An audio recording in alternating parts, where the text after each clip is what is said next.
ṣẹlẹ̀ ápù mítì yẹn padà wáyé lánàá ó padà ṣẹlẹ̀ nílùú Àbújá mímọ̀ bóyá ó wà wẹ̀ bẹ́ẹ̀ ni gbangbẹ́dẹkùn kedere bẹ́ẹ̀ wò lálálùkùtùkù wú ní ìlú Àbújá lánàá lórí ọ̀rọ̀ restructuring or regional tí ìwà tèmi jọ jókòó lé lórí pé kí bàbá Tinubu kan ṣe fún wa kò wá ṣe ti ọ̀rọ̀ ilẹ̀ ti Yorùbá nìkan lélẹ̀ tí gbogbo Nàìjíríà south west south east south south north northern part of Nigeria gbogbo wọn ni wọ́n kó papọ̀ sí ìlú Àbújá lánàá àwọn àgbààgbà tó dẹ̀ lọ represent wa wọ́n gbìyànjú o ṣùgbọ́n mo gbé fídíò yẹn wá tẹ́ ẹ bá ti wá wò ó ṣé wọ́n sọ máìdì ìwà àtẹ̀mí ṣé nǹkan tí èmi àti ẹ tí a fẹ́ látọ̀dọ̀ bàbá Tinubu ṣé ò ní wọ́n sọ àbí ṣé ò ní àfikún àbí àyọkúrò bọ́kí tó gbé fídíò yẹn wọlé jẹ́ sáré kakíní fún ẹ. We crave Western education. Borno girls who married as teenagers seek government support. Young women who got married as teenagers between the ages of 13 and 16 in Tashan, Kangele community, Maiduguri, Borno State, have appealed to the government to expand access to education to enable them to redefine their future aspirations and contribute more meaningful to the society. The women, most of whom said they were not even aware of the existence of adult and second chance learning centers in the state, also lamented the issue of proximity, noting that the government could improve access through increased awareness, the establishment more centers and measures to address mobility challenges. Tó já sí wípé àwọn ọmọ northern part of Nigeria tí wọ́n ń ṣe mass wedding fún láti the age of 13 to 16 wọ́n ti ń rawọ́ ẹ̀bẹ̀ sí President Bola Ahmed Tinubu wípé kí wọ́n fún wọn ní western education kò ṣe marriage ni wọ́n béèrè fún àwọn náà fẹ́ contribute towards the society in a meaningful way ẹ má marry wọn off education ní ká ẹ fún wọn they are craving for western education ní northern part of Nigeria ṣé you dey see ó yá tẹ̀lé mi ìdí tí bàbá ṣe ní láti fún wa ní regional oníkálukú ní láti bẹ̀rẹ̀ sí ní ṣèjọba sáìdì títí ẹ̀ níṣẹ́ tẹ̀lé mi wá wo fídíò. Along regional structure, the imperative of a Yoruba region. The Yorubas are the people who largely inhabit most of the western part of Nigeria. They, like the Hausa Fulani, are said to have come from the Sudan, led by Oduduwa, their progenitor. This offspring of Oduduwa from Ile-Ife spread all over Yoruba land, including the ancient kingdom of Benin in the present Edo State.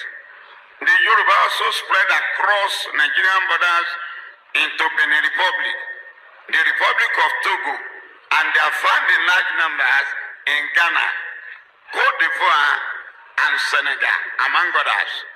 They could be said to be equal to the Hausa Fulani in international habitation of the world by their people.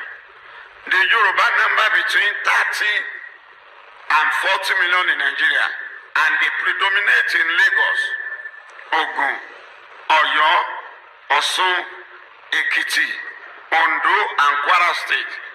In Kwara State alone, 12 of the 16 local government areas are inhabited largely by the Yoruba, and there are pockets of the Yoruba in Edo and Delta State. They speak the same language, although with various dialects. You will hear Ijebu saying their own, Ife saying their own, Igesa saying their own, but they are all Yorubas, and they claim one ancestry. The Yoruba border the Hausa Fulani directly to the northwest and north central of Nigeria. The Yoruba knew civilization very early. By the time of the arrival of the British and other European explorers in Lagos and Badagry coast, they were many times ahead of other ethnic groups in civilization, always wanting to be the first in everything. In education, they are far ahead of every other nationality. Even the Igbo, with whom they used to be in competition, there is hardly any nuclear family in the whole of Western Nigeria that has not produced at least a university graduate. This is why they are the most articulate in Nigerian politics.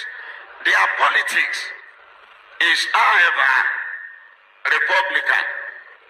Many times unbending, many times unyielding, and even in the face of naked realities. The Yoruba have developed a culture of each man unto himself and God for us all, which have become a disservice to themselves and their people in present-day realities of further centralized federal arrangement. Finally, on the whole, Yoruba people are largely peaceful and progressive in their ideas, thoughts, and actions.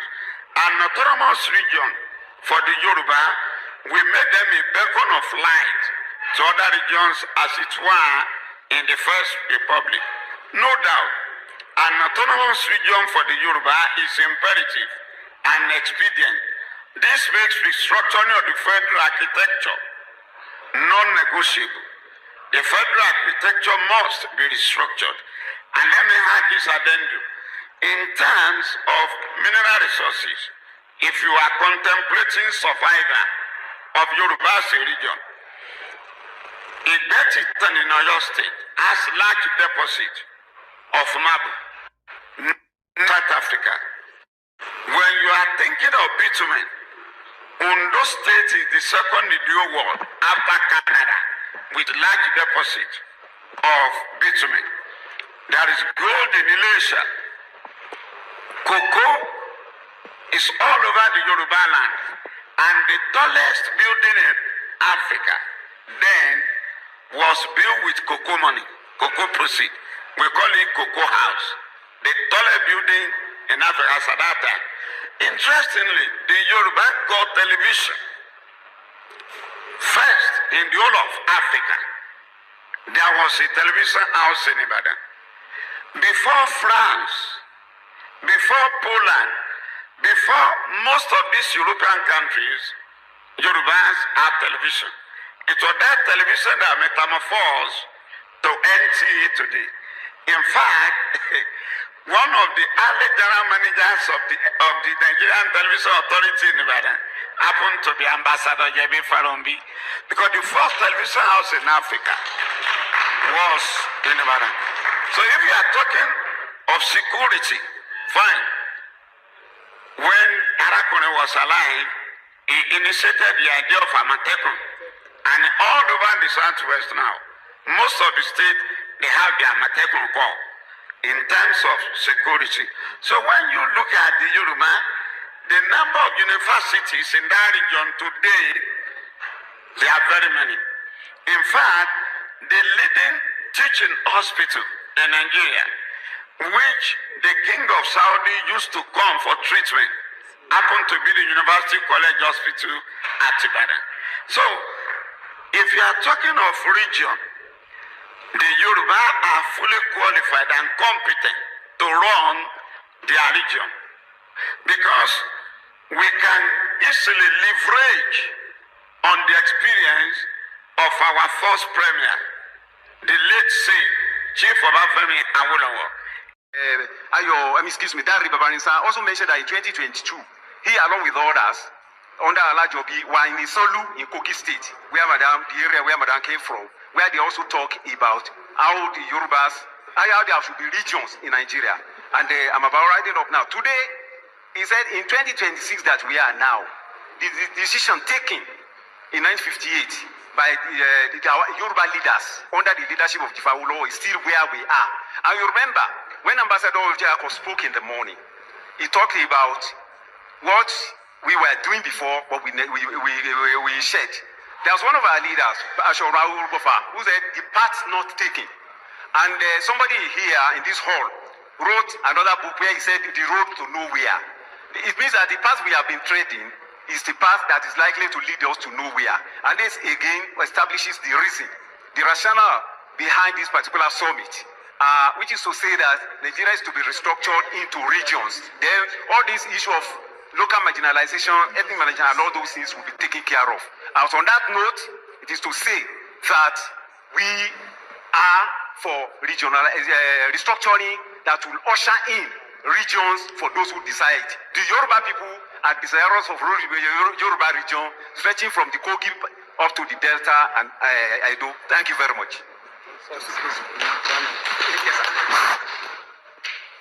Okay. Last. Retired General A.K. Togun. And this restructuring they are talking about is to bring people of the same origin, the same culture together. Because where they are, they feel they are in minority and their voice cannot be heard. And you can hear what my sister said just now. That they know they are Yoruba and they want to be associated. That's why they decided to tell you, we are part of you, we want to be with you. And where there is this minority and all these things, it brings suspicion. So, and this, the aim of this is supposed to remove the suspicion. So that we can think alike, we can see things alike, and we can develop together. So that's what I see. And I see this Yoruba region example brings out exactly the aim of what the Concerned Citizens Initiative is all about. I thank you very much. God bless you.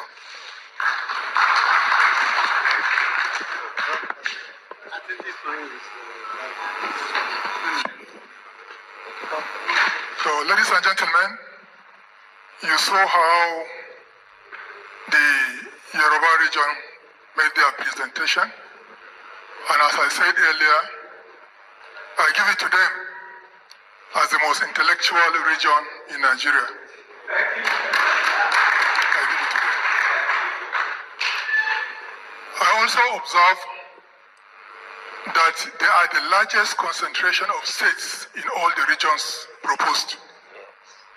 They have 7 states, and nobody wants to pull out. Instead, some people want to join them. Please give them a round of applause. Ṣé ti rí? Ṣé wo fídíò dáadáa, ṣé understand? Ṣé rí àwọn bàbá wa tí wọ́n lọ represent wa ń bẹ̀? Èmi Yèyé Dára Kowé on behalf of gbogbo ọmọ kóòtù ajíire Yorùbá both home and abroad. À ń sọ fẹ́yìn bàbá wa àtẹ̀yìn ìyá wa tẹ́ lọ represent àwa ọmọ kóòtù ajíire Yorùbá wípé ẹ ṣé gan ni ẹ kú àgbàlẹ̀ wa o àmọ̀re. Ẹ ṣé gan ni o, àgbà yín á túbọ̀ máa dalẹ̀ o. A máa rí yín bá ní gbogbo ọjọ́ gbogbo ìgbà gbogbo àsìkò. Ikú ò ní pa yín ní kíákíá, ẹ sì tún gbé dáyà jù báyìí lọ. Inú tèmi dùn, ayọ̀ mi kún. Ìwọ tó ń wo fídíò yìí tó jọmọ kóòtù ajíire Yorùbá, ṣé inú tiẹ̀ dùn, ṣé ayọ̀ tiẹ̀ kún? Ẹjẹ́ àti ibi pẹlẹbẹ ká bẹ̀rẹ̀ sí ní mọ́ọ̀lẹ̀ jẹ. Yàtọ̀ fún wípé àwọn ń pariwo ẹ̀ online, ó ti dọ́dọ̀ àwọn àgbààgbà wa nìyẹn. Mo dẹ̀ ti sọ fún yín wípé àìmọye àwọn group organization ló wà tí wọ́n ti gbé regional dání, tí wọ́n dẹ̀ sọ fún bàbá Tinubu wípé regional yẹn gangan is the solution tọ̀rọ̀ tó wà nù Nàìjíríà sìn. Tí bàbá Tinubu ò bá fẹ́ kí Nàìjíríà kó catch fire àbí kí Nàìjíríà kó fàyà pẹrẹgẹdẹ bí ọwọ́ aṣọ, ẹ̀mí á sọnù, dúkìá á bàjẹ́, láti tètè lè rescue kí Nàìjíríà kó má fàyà pẹrẹgẹdẹ bí ọwọ́ aṣọ, ẹ tètè gbé regional sílẹ̀ bàbá mi Tinubu. Tí ẹ bá wo ọ̀pọ̀lọpọ̀ àwọn messages tí àwọn bàbá wa fi sílẹ̀, àwọn tó represent tiwa ní ilẹ̀ kóòtù ajíire Yorùbá, wọ́n jẹ́ kó yé ìwọ àti èmi wípé Nigeria was more than 400 ethnic. More than 400 ethnic. Bí ethnic ò bá yé wa tribe. Ẹ̀yà tó ń kó papọ̀ tí wọ́n fi pè ní one Nigeria is more than 400. Ibẹ̀ ni ẹ̀yà kan péré Fúlàní. Ó wá mú gbogbo àwa tó kù, wọ́n pè wá ní dìdìrìn. Wọ́n láàmọ̀ nǹkan tá à ń ṣe. Wọ́n lọ́dẹ̀ ni wá. Dọ̀dọ̀yọ̀ ni wá, màyé ni wá. Ẹ̀yà ẹyọ kan péré. Ó wá ń da gbogbo ẹ̀yà tó kù, ó wá ń dà wá láàmú. Wọ́n wá sọ wípé wọn ò ní jẹ́ kí wọ́n Nàìjíríà tó kó wa papọ̀ sí, wọn àwọn ò ní gbà kó tẹ̀síwájú. Ó gbúdọ̀ wà lẹ́yìn ni nítorí ìdíwọ́, nítorí ẹ̀sìn. Ẹ̀sìn ni àwọn Fúlàní gbé sórí bíi háràhárà. Development àti progress ilé ayé kò kàn wọ́n, ẹ̀sìn àti màálù. Ṣùgbọ́n ní ìran baba ńlá tèmi, ẹ̀sìn is part of our life ni. Kò ń ṣe òun ló máa determine life wa. Ṣé rí wípé àti yàtọ̀ gédégbé? Ṣẹ́rípá ti yàtọ̀ gédégbé àwọn ẹ̀yà tó ń dà wá láàmú ìwọ̀n believe nínú western education àbí kò yé yín àwa dẹ̀rẹ̀ western education yẹn gangan ni #1 priority wa kò sí ìdílé náà wàá rí wọn lọ yunifásitì ṣáà nìkan tó bá máa gbà náà máa fún ṣé mo parọ́ wọ́n tún wá tẹ̀síwájú wọ́n ní tí wọ́n bá kó gbogbo population àwa ọmọ Yorùbá both home and abroad ta kó wa jọ tá a dá dúró lé ní àṣà orílẹ̀-èdè Yorùbá nation àbí kó Oòduà nation èké ìta bá pé wọ́n la máa pọ̀ ju Ghana tó ti wà in existence for how many years sínsìn population wa ó pọ̀ ju ti Ghana lọ ó sì pọ̀ ju ti Togo and àìmọye country ní western world ń bì wọ́n yìí tún tẹ̀síwájú náà wọ́n ní nínú western region yẹn ní ayé àwọn bàbá wa Awólọ́wọ̀ láti yọ western state southwest state you understand èyí tèmi ò wá fẹ́ faramọ́ lọ títí ń bẹ̀ yẹn òun ni pé dádì mi yẹn sọ wípé Yorùbás just like the Fulani and Hausa are from Sudan. Rárá o, rárá. Mo lọ́dọ̀ ti tèmi èmi disagree pẹ̀lú yẹn sà. Ẹ jọ̀ọ́, ẹ̀yin ọmọ Kóòtù Ajíire original. Ẹ̀yin ọmọ Yorùbá. Ẹ jọ̀ọ́ ṣé Sudan lẹ ti wá? Ẹ bá ọjà àpàdé níbi comment section.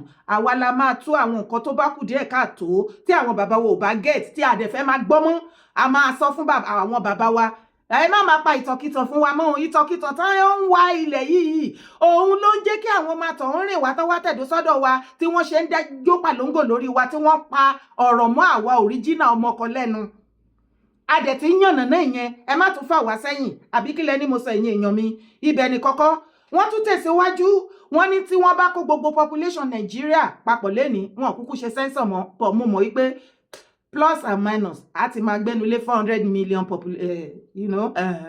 so wọ́n ní 40% of population Nigeria àwọn ọmọ Yorùbá àwa la ní 40% yes tó já sí wípé àwa náà kéré nínú Nàìjíríà ẹ̀yà Fúlàní ò wọ 2% lásán àwọn ni wọ́n fi ìwà àtẹ̀mí tán gba ayé lọ́wọ́ wa tán bẹ̀rẹ̀ sí ní sọ di rádaràda àwa jókòó àkáwọ́rọ̀ ẹ̀rù wọn wá ń bà wá àsìkò tító ó yá jí lójú oorun o ṣẹ́rí páwọn àgbààgbà ọmọye ìgbà tá a ti sọ wípé kán dùdì ní fún wọn ti gbégbèsè ibo ni wọ́n gan fẹ́ dìmú nọ̀rọ̀ tó wà ńlẹ̀ yìí ṣé èpè àti ìjà ló wálé ayé wá jà ní iṣẹ́ ló wà ńlẹ̀ ọmọgbà tí mo ti ń pariwo pé iṣẹ́ ló wà ńlẹ̀ Yorùbá iṣẹ́ yẹn ti yá báyìí wọ́n wá tún wá tẹ̀síwájú wọ́n ní Yorùbá the Yorùbás are known for the peaceful people we are the most peaceful ethnic tribe in Nigeria tó bá nírọ́ ni mo pa jẹ́ àpàdé níbi comment section kó dẹ̀ fún mi ní reason wọ́n wá tún tẹ̀síwájú wọ́n ní ká má bẹ̀rù ọ̀pọ̀lọpọ̀ ọmọ Kóòtù Ajíire Yorùbá tó ń bẹ̀rù pé ẹyọ tí wọ́n bá fún wa ní regional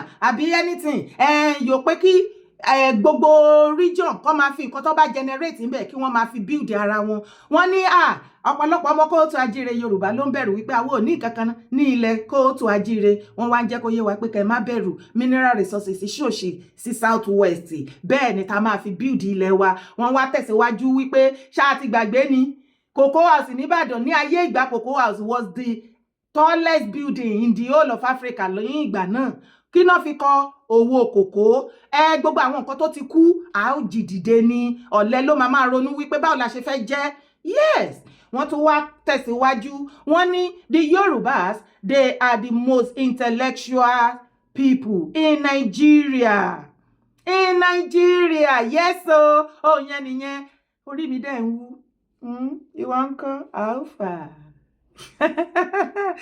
okay wọ́n wá sọ wípé wàá rí bàbá yẹn láti mi ìmọ̀ ethnic tiẹ̀ ó ní kó pàtẹ́wọ́ fún gbogbo wa wípé gbogbo àwọn tí wọ́n tiẹ̀ fẹ́ tán tiẹ̀ expect gan gbogbo wọn ni wọ́n fẹ́ darapọ̀ papọ̀ padà sọ́dọ̀ Yorùbá bíi Kogi àǹkó àìmọye ní Delta Edo gbogbo wọn ní Yorùbá ni àwọn náà fẹ́ padà sí ilé ti tó lọ wọ́n fẹ́ wá bá àwọn ọmọ Kóòtù Ajíire Yorùbá family wọn ethnic wọn tribe wọn èmi la ò ní yọ̀ sí bá a ti gbẹ́ orí bẹ́ẹ̀ náà lórí èmi la ò ní yọ̀ sí. Bàbá Tinubu ẹbù yìí kún wa ẹ jẹ́ kí history yẹn kó wà lórí yín títí láéláé bàbá ẹ lè ṣe jù bẹ́ẹ̀ lọ ibẹ̀ ni kọ́kọ́ là ń lọ tẹ̀lé mi kó wá gbọ́ ó ti gbọ́ àwọn ọmọ OPC Gani títí àwọn ọmọ OPC síta wọ́n ti fún ọba Bariga ní èsì ọ̀rọ̀ mẹ́hàn Gani wá gbọ́.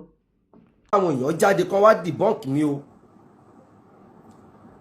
mò ń pe gbogbo ọmọ ọkọ ìlú Bariga lẹ́kọ̀ọ́ Bariga lẹ́gbẹ̀ẹ́ Ṣómólú lẹ́gbẹ̀ẹ́ Bariga Ṣómólú nínú Bàrígà, Bàrígà nínú Ṣómólú. Gbogbo ẹ̀yin ọmọ ọkọ inú Bàrígà, gbogbo ẹ̀yin indigenous Bàrígà, gbogbo ẹ̀yin tẹ́ ń fọwọ́ sọ̀yà pé ọmọ ìlú Bàrígà ni mò ń pè yín. Ọ̀rọ̀ tí mo fẹ́ sọ lórí ètò lénìí tó bá yẹ pé irọ́ ni ẹ wá já mi o. Bákan náà mò ń lọ sọ́dọ̀ àwọn lọ́balọ́ba ìlú Èkó látorí bàbá wa Ridwan Akiolu. Bàbá kọ́lọ́hún jẹ́ kárí yín pẹ́ o, kádé kó pẹ́ lórí kí bàtà kó pẹ́ lẹ́sẹ̀, ẹ̀ṣin ọba kò jẹ́ kó pẹ́. Ìwọ tó ń pèrè ní Tímsìn yìí, ìgbà tó dáyà ẹ padà sí Bàrígà, àwọn àgbààgbà ìlú ṣe mọ̀ pé wọ́n máa ń lójú inú. Wọ́n ti rí pé ọmọbìnrin yìí ó dàbí kó ti fẹ́ra kù. Wọ́n rí pé ìyá Nọ́símọ́ ti fẹ́ra kù. Ìgbà tó rí wípé ìyá Nọ́símọ́ fẹ́ra kù, wọ́n sọ fún kábíyèsí. Ṣé mọ̀ pé àwọn àgbààgbà ayé ìgbà yẹn wọ́n máa ń fi gbogbo nǹkan ṣọlá, wọ́n máa ń fi gbogbo nǹkan ṣepò ni.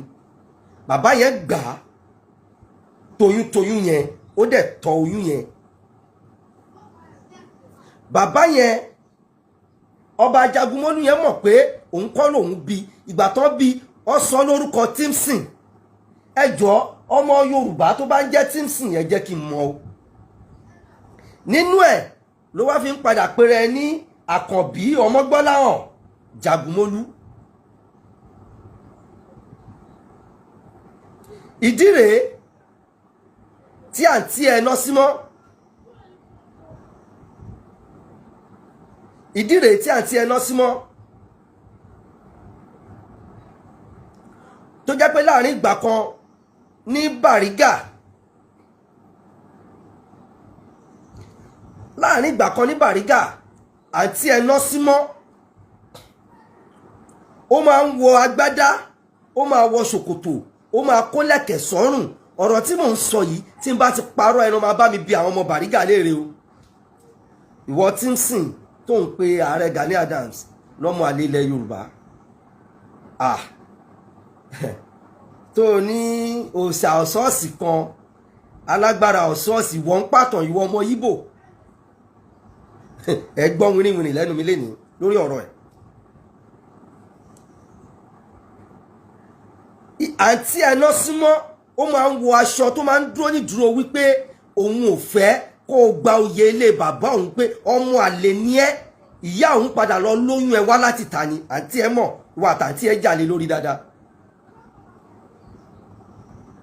Ṣé mo parọ́?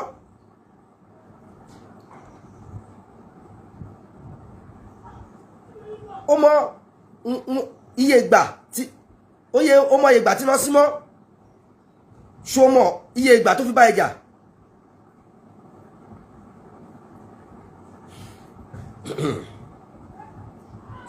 Àǹtí ẹ Nọ́símọ́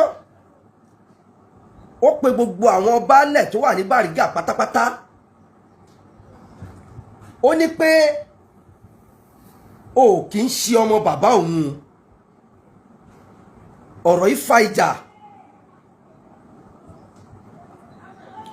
Ọ̀rọ̀ yìí fa ìjà débi pé ìwọ Tímsìn ó padà pàdé àpòpọ̀.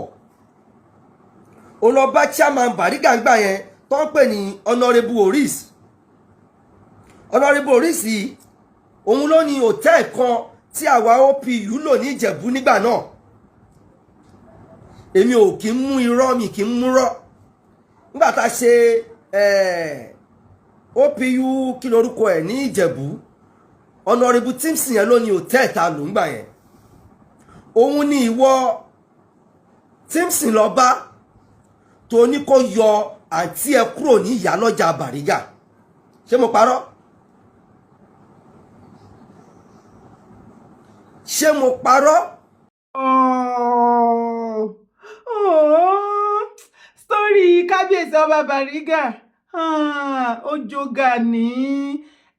Ọ̀rọ̀ yìí dùn Gani. Story tí bàbá Bàrígà, kábíyèsí o bàbá wa ọba Bàrígà, àjẹgbó àjẹtán àjẹfẹ́wú parí ajẹ́fẹ́rìgì jóbi ẹ̀ṣẹ̀ ọba ajẹ́ kó pẹ́ ẹ pẹ́ lórí àpẹẹrẹ àwọn bàbá yín. We love you like that. Gbogbo àwa original ọmọ kóòtù ajíire Yorùbá, we love Ọba Bariga. Ó yá bá mi ṣe kábíyèsí fún Ọba Bariga. Kábíyèsí o. Ẹnu àgbà lóbi tí gbó lóòótọ́ o. Wọ́n ní tọmọdé bá kọyán alẹ́, àgbà fìtàn balẹ̀. Kábíyèsí. Ẹ pa ìtàn. Ṣé rí gbogbo nǹkan tẹ́ sọ nínú fídíò tẹ́ fi ṣàlàyé bí ọ̀rọ̀ ṣe ṣẹlẹ̀ lọ́rọ̀ Ganiyu Ige Adams. Ọ̀pọ̀lọpọ̀ sì ń dá ọ̀tẹ̀ pé ìran ni kò rí bẹ́ẹ̀ àràbù ní kinní kan bọ̀ fún Gani Ige Adams láti rán àwọn ọmọ OPC síta kó wá reply yín ó jẹ́ ká mọ̀ wípé kọ̀nfàmà tó ẹ má yí rí ẹ wo gbogbo nǹkan tó jáde látẹnu kábíyèsí Ọba Bariga òtítọ́ ni pọ́nbélé kò sí àṣàdànù ńbẹ̀ kò sí àràbù kankan ńbẹ̀ káàsà kìíní ìjó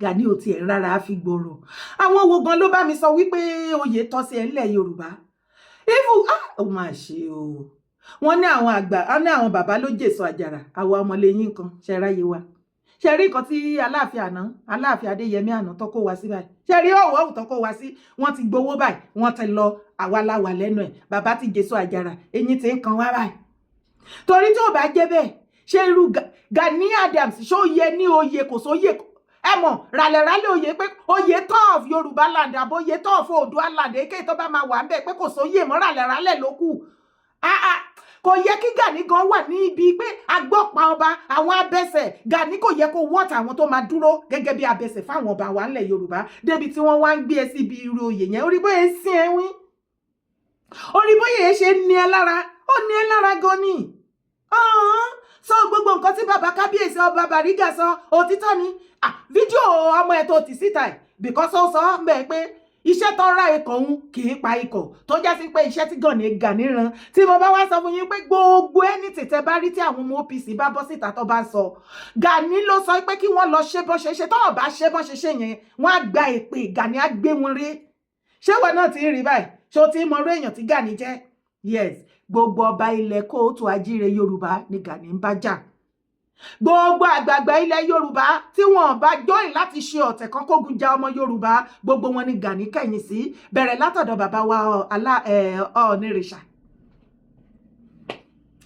díẹ̀ ló kù ó fẹ́ máa ṣe bí Ọ̀ọ̀ni ó lọ ń wọ white aṣọ funfun bíi ti bàbá iyì tí bàbá ní ìbàbá ló ń gba yìí lọ ìwọ ló ń gbẹ̀tẹ́ ẹ̀bẹ̀ ó ṣe títí kò mọ kí ló tún lè ṣe o tó fẹ́ fi dàbí Ọ̀ọ̀ni ó rò pé ó fẹ́ yẹ̀yẹ́ bàbá yẹn àtòrí àpèrè ni ó tún lọ gbọ́pàá òfò ibo láàárẹ̀ ọ̀nà kakanfò ti ń gbọ́pàá wọ́n Ọba Bariga ní kẹ́kọ̀ọ́ ti ẹ̀bọ́ síta ẹ wá sọ ìtumọ̀ Ààrẹ Ọ̀nà Kakanfò Gani nǹkan tẹ́mi kọ́kọ́ expect pé àwọn ọmọ boys ẹ̀ máa sọ síta nìyẹn pé ìtumọ̀ nǹkan tó ń pè ní ìtumọ̀ Ààrẹ Ọ̀nà Kakanfò lélẹ́yìí ẹ wá yànnà náà torí kò sórúkọ tó ń jẹ́ nílẹ̀ tán ti bí wa tí ò ní ìtumọ̀ wọ́n ní o bọ́ síta kó wá sọ ìtumọ̀ Ààrẹ Ọ̀nà Kakanfò fún wa ó wá ní kọ́ mọ́ bọ́ síta kọ́ máa pa ìtàn wọ́n gbé oyún bàbá Bariga wá Ọba Bariga láti Iléṣà ìgbà tí màmá wọn tó wá ṣe pẹ̀lú bàbá wọn bá àná wọ́n wá jà wọ́n wá lọ àwọn àgàtú kan Ìgbò kìnnì kankankan àwọn ni wọ́n wá àwọn náà wọ́n wá ti wá bá ìyá Ọba Bariga ọba láṣepọ̀ ó dẹ̀ ti bí Násímọ́ nìkan mò ń gbọ́nu fídíò ẹ̀ látàárọ̀ Násímọ́ ti rógò lọ́wọ́ ẹ̀ ó yẹ kí Násímọ́ kó sú ẹ̀ Násímọ́ ẹ̀gbọ́n Ọba Bariga tí ń sìn dádì ẹ má bínú o mo pè yín lórúkọ orúkọ làápọ̀ba aládé mo fi tọ̀wọ̀tọ̀wọ̀ pè yín ni o Ọba Bariga o ìgbà yẹn ni àwọn àgàtú ti fún mọ̀mọ́ wọn lóyún wọ́n wá gbé wá sọ́dọ̀ ọba ìgbà táwọn àgbààgbà wá rí wọ́n lójú inú wọ́n wá wò ó ìgbà yẹn náà wá rí wípé oyún ti wà lára ẹ̀ ṣẹ̀dẹ̀mọ̀ páyé ìgbà yẹn bóyá ṣàlàyé ni o yẹ mọ̀ páyé ìgbà yẹn àwọn ọba wọ́n máa ń láìka ọmọ àlè ibo ló ti rọ́ọ̀bà tó celebrate kan ìyàwó ńlọ gbóyún wá ń ta ìtàn wèrè wo lẹ́ ń pa àtẹni tó rẹ iṣẹ́ àtiwọ́ tó ń jíṣẹ́ rọrùn ó ti bá yín alẹ́ ẹ ti tẹ́ ẹ̀sìn lókùtẹ́ ẹ̀mọ̀ ṣe ńlẹ̀ Yorùbá kí ni yẹn jó yín story bàbá wa Bariga ó dùn yín àṣírí tú ó ní 30 ẹ tún wá wọlé tó dùn jù bí bàbá ṣe ṣe aṣọ lójú egun ṣáà pọ́ tipá tèmi náà ti máa ń sọ fún yín ọ̀pọ̀lọpọ̀ ti ń sọ lọ́nà láì pé Fúlàní ló sanwó oyè Gani Ààrẹ Ọ̀nà Kakanfò àwọn náà ni wọ́n ṣe ìwúyè fún ẹ̀yin wá ní pé kán kó ẹ̀mí àwọn ọmọ kóòtù àjíire àti ilẹ̀ wa kán gbélé Gani lọ́wọ́ kó wá lọ kojú ìjà Fúlàní ṣé Fúlàní tí wọ́n wá kó owó millions of naira kì í ṣe 30 million náà pé 300 ni bàbá pé má shrink ẹ̀ ṣé àwọn Fúlàní tán wá kó mílíọ̀n fún Gani láì ṣe pé ó ní iṣẹ́ kankan tó ṣe fún wọn o àbó gbà wọn lóko ẹrú àbí ó ní nǹkan kan tó bá wọn gbé nínú ayé wọn tó dàbí alára o ṣé kò ti máa yí ẹ wípé wọ́n ti jọ jókòó round table ìpè tó bá ti fi Gani ṣe olórí tó fi jẹ oyè Ààrẹ Ọ̀nà Kakanfò gbogbo ẹni olórí jagunjagun tó bá jẹ́ ńlẹ̀ Yorùbá o àbí anything pertaining to security ó máa wà ní ìkápá ẹ̀ ọ̀ndẹ̀ ló máa wà sódà àwọn Fúlàní á lè máa rí àyè láti penetrate wọ ilẹ̀ kóòtù àjíire láti máa pa wá lógúnlógún lọ́gbọ̀nlọ́gbọ̀n ṣe bí bá ṣe ń jíyàn gbé tán pa àwọn èèyàn àmọye náà máa wá ń pè ẹ́ náà ó dẹ̀ máa sọ ó dẹ̀ máa pè wọ́n náà mo fẹ́ kó o fọwọ́ ara ẹ̀ para ẹ̀ mo ní kó bọ̀ ẹ̀ para ẹ̀ àṣírí tó yẹ káwọn èèyàn mọ̀ tó fẹ́ tí àṣì ń bẹ ẹ̀ bò ìwọ ló máa para ẹ̀ sẹ́ẹ̀ wọ́n á gbé wọn wọ́n á wá bá ẹ tó bá sọ fún ẹ pé iye bẹ́ẹ̀ ni àwọn Fúlàní tó gbé lágbájá iye bẹ́ẹ̀ náà béèrè ẹni kán lọ máa wá iye yẹn náà ní sílẹ̀ kán má wọrí ìgbà tó bá ti pè wọ́n tán tẹ́ ẹ ti jọ sọ̀rọ̀ tán ìwọ náà ló máa pa àwọn yẹn wípé kán lọ san owó ibi bẹ́ẹ̀ bẹ́ẹ̀ ni kán lọ àdé tó bá ti sanwó tán ibi bẹ́ẹ̀ bẹ́ẹ̀ ni kán lọ kán ti lọ pàdé àwọn èèyàn wọn. Gani, you think we don't know what you are doing in Yorùbá land? ó rò wípé mo láà ń ṣọ́ ẹ lójú oorun tó bá sùn ẹ̀ta ló máa sòótọ́ fún Gani tó máa dẹ̀ gbọ́ báyìí sí torí ó rò wípé irọ́ là ń pa à ń sòótọ́ ọ̀rọ̀ ọba nà ẹ́ ọmọdé nà ẹ́ ọkùnrin nà ẹ́ obìnrin láwọn ò fẹ́ rí ẹ gbogbo ọmọ òríjínà kóòtù àjíire Yorùbá aláàkẹyìn sí àfẹ́ mọ́ òun pa ìtàn òfò àtàdánù ọba Bariga wọ́n gbóyún ẹ̀ wá ibi kan ti gbóyún wọn wá ọba ni wọ́n lónìí ẹ bá mi ṣe kábíyèsí fún ọba Bariga sórí ọba Bariga dùn Gani ó ní nọ́símọ́ màmá nọ́símọ́ ẹ pẹ̀lẹ́ jàre ẹ lẹ́ jàre ẹ̀yin ẹ máa bì happy pẹ̀lú brọ́dà yín kẹ́ máa ṣe fàájì yín nínú fàmílì yín nínú fàmílì yín ẹ máa enjoy ẹ máa bì happy ẹ jẹ́ kí Gani máa ṣẹ̀ sí kiri lérí eléyìí tó tún ti ṣe ó tún ti ṣẹ̀ ẹ̀sìn ó